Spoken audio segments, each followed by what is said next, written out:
வணக்கம். வந்திருக்கிற அத்தனை பத்திரிகை நண்பர்களுக்கும் வணக்கம். ஊடக நண்பர்கள் எல்லாருக்கும் வணக்கம். புகைப்பட நண்பர்கள் எல்லாருக்கும் வணக்கம். 2006 2006 வந்து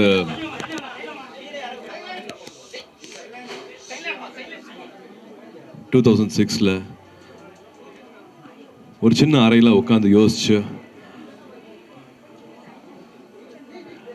ஒரு சின்ன விதை தான் வந்து இப்போ ஒரு பெரிய ஒரு ஆலமரமாக ரொம்ப அழகாக இந்த இடத்துக்கு வந்திருக்கு.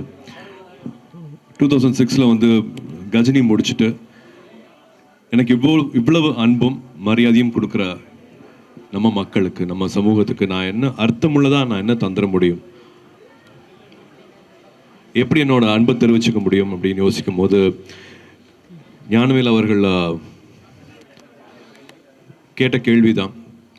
2006 இப்பவும் முதல் தலைமுறை மாணவர்கள் இருக்காங்க. அப்பானால அம்மானால காசு கொடுக்க முடியல அப்படிங்கிறதுனால பல முதல் தலைமுறை மாணவர்கள் மாணவிகள் வந்து படிப்பு பாதியோடு நின்று போகுது. அரசு பள்ளியில் படித்தாங்க கூட அதுக்கப்புறமா என்ன பண்ணுறதுன்னு தெரியாமல், உதவி கேட்க கூட தெரியாமல், டெய்லி வேஜஸ் ஒரு தினக்கூலி கிடைச்சா போதுங்கிற மாதிரி வாழ்க்கை மாறிடுது அப்படின்னு 2006 அவர் கேட்ட கேள்வி தான் அகரம் பிறக்கிறதுக்கான காரணமாக இருந்துச்சு. அப்போ 10க்கு 10 ரூமில் ஆரம்பித்தோம். ஒரு சின்ன ஒரு அலுவலகம் தான். அதுக்கப்புறமா ஒரு 2 பெட்ரூம் ஹவுஸில் ஆரம்பித்தது அகரமோட வாழ்க்கை. அதுக்கப்புறமா அப்பா கொடுத்த இடம், அப்பாவோட வீட்டில் வந்து அகரமோட வேலைகள் எல்லாமே நடந்துச்சு. 2006 அகரம் ஆரம்பித்தாலும் 2010 தான் விதை அப்படின்னு இப்போ சொல்கிற அரசு பள்ளியில் படித்து முடித்து வர மாணவிகளுக்கும் மாணவர்களுக்கும் கல்லூரியில் சேர்க்குற திட்டத்துக்கு பேர் தான் வந்து விதை. அது எல்லாருமே முதல் தலைமுறை மாணவர்கள். இப்போ நீங்கள் பார்க்கலாம், இங்கே 5813 மாணவிகள் வந்து படித்து முடிச்சிருக்காங்க. இன்னும் 2000 மாணவர்கள் வந்து படிச்சுட்டு இருக்காங்க. எவ்வளோ அரசு பள்ளிகளில் எவ்வளோ மாணவிகள், எவ்வளோ மாணவர்கள், எவ்வளோ பேர் படித்து முடிச்சுட்டு இருக்காங்க அப்படிங்கிற எல்லா விவரமும் வந்து இங்கே பார்க்க முடியும் உங்களுக்கு. இப்போவும் அகரமில் வந்து 2000 மாணவர்கள் மாணவிகள் படிச்சுட்டு இருக்காங்க. 70% மேலே வந்து எல்லாமே மாணவிகள். 2010 ஒரு 100 மாணவர்களை படிக்க வைக்கணும்னு ஆசைப்பட்டோம். அப்பவும் 10,000 அப்ளிகேஷன்ஸ் வந்துச்சு. இப்போ 700 மாணவர்கள் கிட்ட வருஷத்துக்கு வந்து படிக்க வச்சுட்ருக்கோம். இப்போவும் 10,000 அப்ளிகேஷன்ஸ் வந்துட்டு இருக்கு. ஸோ தேவைகள் வந்து குறையவே இல்லை. இப்போவும் 2025 இப்போவும் நம்ம கூட நம்ம சமூகத்தில் முதல் தலைமுறை மாணவர்கள் மாணவிகள் இருக்காங்க. காசு இல்லை அப்படிங்கிற ஒரே காரணத்துக்காக அப்பானால் படிக்க வைக்க முடியாது, அம்மானால் படிக்க வைக்க முடியாது, என் பிள்ளையை படிக்க வைக்க முடியல அப்படின்னு நினைக்கிற பல குடும்பங்களில் இந்த நிலவரங்கள் இருக்குது. இப்போ நம்ம தம்பிகள் தங்கைகள் சொன்ன மாதிரி வந்து கல்வியே எங்களோட ஆயுதம், கல்வியே எங்களோட கேடயம். நான் ஒருத்தரையாவது படிக்க வைப்பேன்னு சொல்கிறாங்க. நான் பெற்றதையும் கற்றதையும் நான் இந்த சமூகத்துக்கு கொடுப்பேன்னு சொல்கிறாங்க. ஸோ இதுதான் வந்து அகரமாக மாறி இருக்கு. அகரம் எதனால வந்து இன்னும் 20 வருஷம் ஆக போகுது. 20 வருஷமும் கொஞ்சம் கூட தோய்வடையாமல் வீரியத்தோட ரொம்ப சக்தியாக ரொம்ப வந்து என்ன சொல்கிறது, அவங்களோட நேரம் காலம் உழைப்பு எல்லாமே வந்து ஒரு முன்னுதாரணமாக இருக்குது எங்களுக்கு. வந்து இன்னொரு 20 வருஷம் நாங்கள் இதே விஷயத்த வந்து கொஞ்சம் கூட குறைவில்லாமல் பண்ணோம். அப்படிங்கிறதுக்கு காரணம் முன்னாள் மாணவர்கள் வந்து அவங்களோட வாழ்க்கையை அமைச்சுக்கிட்ட விஷயம்தான்.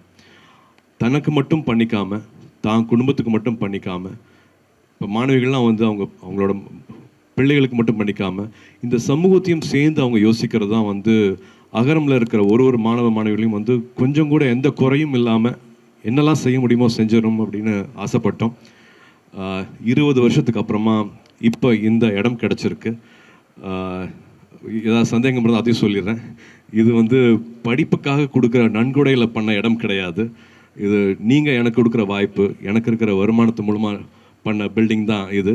பட் நன்கொடையாக வர ஒரு காசும் படிப்புக்கு மட்டும், படிப்பு சார்ந்த செலவுகளுக்கு மட்டுமே தான் வந்து அதை பயன்படுத்திகிட்டு இருக்கோம். ஸோ இதை திரும்பி நான் ஏன் சொல்கிறேன் அப்படின்னா, 10,000க்கு மேலே அப்ளிகேஷன்ஸ் இன்னும் அரசு பள்ளிகள்லேருந்து வந்துட்டு இருக்கு. அவங்களுக்கான தேவைகள் அதிகமாக இருக்குது. வருஷத்துக்கு வந்து நாங்கள் இப்போவும் 700 மாணவர்கள் கிட்ட தான் அவங்களோட வாழ்க்கையை தொட முடியுது, மாற்ற முடியுது. இன்னும் நிறையா அன்பு தேவைப்படுது, இன்னும் நிறையா பேர்த்தோட பிளெஸ்ஸிங்ஸ் தேவைப்படுது.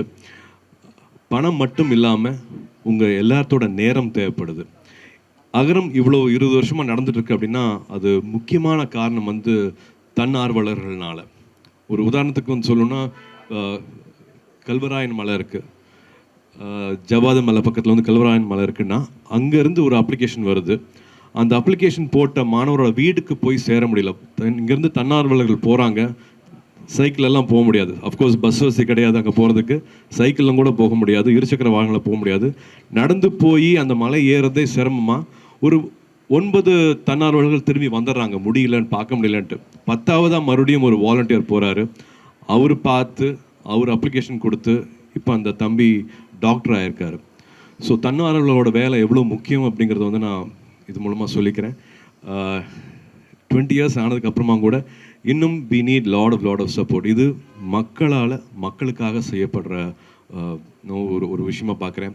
என்ஜிஓனா வந்து எங்கேயோ ஒரு சின்ன பில்டிங்கில் ஒரு சின்ன ஃபேன், ஒரு லைட் இருந்தால் போதும், ஒரு இடத்துல மட்டும் அடைஞ்சிடாமல், ஒரு என்ஜிஓனா இப்படி இருக்கலாம் அப்படிங்கிறதுக்காக வந்து ஒரு கனவோடு கட்டின ஒரு இடம் இது. வெறும் ஒரு அட்மிஷன் மட்டும் பார்க்குறதுக்காக ஒரு இடமா இல்லாமல், வெறும் ஒரு அலுவலகமாக மட்டும் இது இயங்காமல், இது நிறைய பேருக்கு இன்னும் ஒரு புது புத்துணர்ச்சி, ஒரு புது தெம்பு, இன்னும் பெருசாக சிந்திக்கிறதுக்கான எல்லா சக்தியும் வந்து இந்த இடம் கொடுக்கும் அப்படிங்கிற நம்பிக்கை இருக்குது. இதில் வந்து வெறும் மாணவர்கள் வந்துட்டு போட்டு போகாமல் இங்கே நிறைய ட்ரைனிங்ஸ் நடக்க போகுது, நிறைய ஒர்க் ஷாப்ஸ் நடக்க போகுது, நிறையா புக் லான்ச்சஸ் நடக்க போகுது, புத்தக வாசிப்பு நடக்க போகுது.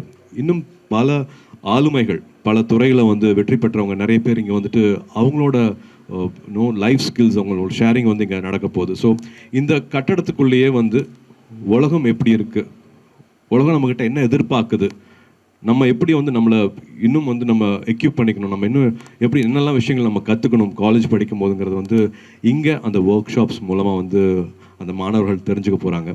ஸோ இது வந்து எங்களுக்கு தாய் வீடு மாதிரி. சொந்த வீடு கட்டும் போது இருக்கிற சந்தோஷத்தை விட அகரமோட இந்த புது அலுவலகம் திறக்கிற நாள், இன்னைக்கிற நாள் வந்து நிறையா மாணவர்களையும் தன்னார்வலர்களையும் இணைக்கிற ஒரு அழகான நாளாக பார்க்குறேன். இன்றைக்கி நீங்கள் வந்திருக்கிறது எனக்கு ரொம்ப ரொம்ப சந்தோஷம். இங்கேருந்து we have lot of new beginnings happening from here. So எப்பவும் போல் உங்களோட அன்பு, உங்களோட ஆதரவு தேவை. ஏன்னா நீங்கள் எடுத்துகிட்டு போய் சேர்த்தனால தான் இத்தனை நாளாக எங்களுக்கு வந்து பெரிய ஒரு தன்னார்வலர்கள் சப்போர்ட் கிடச்சிருக்கு. ஒரு கோர் டீமாக ஒரு 800லேருந்து ஒரு 1000 பேர் வந்து அகரமுக்கு தன்னார்வலர்களாக வந்துட்டு போயிருக்காங்க. அவங்களோட அண்ணாவா அக்காவாக இருந்திருக்காங்க. நான் எதுக்காக வாலண்டியர் சொல்கிறேன்னா, இந்த மாணவர்கள் வந்து வரும்போது சென்னையே அவங்களுக்கு புதுசாக இருக்கும். இங்கிலீஷ் வந்து மறுபடியும் இன்னும் ஒரு பெரிய ஒரு எதிரியாக தான் பார்ப்பாங்க. பட் இங்கே இருக்கிற வாலண்டியர்ஸ் வந்து அவங்களுக்கு 3 இயர்ஸ் 4 இயர்ஸ் அவங்களோட சொந்த அண்ணாவா அக்காவா கை கோர்த்து அவங்கள வந்து படிப்பை முடிக்கிறதுக்காகவும் வாழ்க்கையை இன்னும் தெரிஞ்சுக்கிறதுக்காகவும் சின்ன சின்ன பிரச்சனைகளை வந்து அவங்க அப்பா அம்மானால் சால்வ் பண்ண முடியாத பிரச்சனைகள் எல்லாமே வந்து ஒரு அண்ணாவா அக்காவாக இருந்து அவங்க செஞ்சுருக்காங்க. ஸோ இந்த செய்தி இன்னும் போய் சேரணும். நிறைய பேர் லைக் மைண்டட் பீப்புள் அவங்களோட நேரத்தை கொடுக்கணும் அகரத்துக்கு நான் அன்போட பணியோடு கேட்டுக்கிறேன். அண்ட் ஆஃப்கோர்ஸ் உங்களோட பிளெஸ்ஸிங்ஸும் வேணும் அப்படின்னு நான் கேட்டுக்கிறேன். ஞானவேலியும் பேச சொல்ல போகிறேன், ஜெயஸ்ரீயும் பேச சொல்ல போகிறேன். குழந்தைய பெற்றெடுக்கிறத விட குழந்தைய வளர்க்குறது இன்னும் கஷ்டம்னு சொல்லுவாங்க. அந்த மாதிரி இவங்க டிசைன் பண்ணது தான், இவங்க 2 பேரும் டிசைன் பண்ணது தான் வந்து இப்போ அகரமில் எல்லாருமே ஃபாலோ பண்ணியிருக்காங்க. இப்போ ஸ்டூடெண்ட்ஸ் அதை எடுத்துகிட்டு போக ஆரம்பிச்சிட்டாங்க. முன்னாள் மாணவர்கள் வந்து இப்போ அதை எடுத்துகிட்டு போக ஆரம்பிச்சிட்டாங்க. தன்னார்வலர்கள் இல்லாமல் இது ஒன்றுமே கிடையாது. இவங்க எல்லாமே வந்து இப்போ ஒரு பிரிட்ஜஸ் தான். பட் இதை மொத்தமாக கையில் எடுத்துகிட்டு போகிறது வந்து முன்னாள் மாணவர்களும் ஏற்கனவே இங்கே இருக்கிற தன்னார்வலர்களும். அவங்கள வந்து அவ்வளோ நன்றியோடு பார்க்குறேன். இந்த இடம் இன்னும் வந்து பெரிய விருட்சமாகணும், இன்னும் ஒரு பெரிய வளர்ச்சி. இதிலிருந்து நாங்கள் இன்னும் அடுத்த 20 வருஷத்தில் இந்த இடம் பத்தாமல் இன்னொரு பெரிய இடத்துக்கு போகணும் அப்படிங்கிற ஆசையும் இருக்குது. we need all your blessings. அகரம் பற்றி மறுபடியும் இன்னும் இன்ஃபர்மேஷன்ஸ் அது வேணும் அப்படின்னா agaram.in அதுதான் எங்களோட வெப்சைட்டு. ஸோ இதில் ஆர்வமாக இருக்கிறவங்க, இதே கன்சர்ன்ஸ் இருக்கிறவங்க கண்டிப்பாக அதில் இணைஞ்சிக்கலாம். மறுபடியும் உங்கள் எல்லாருக்கும் மனமார்ந்த நன்றிகள். தேங்க்யூ.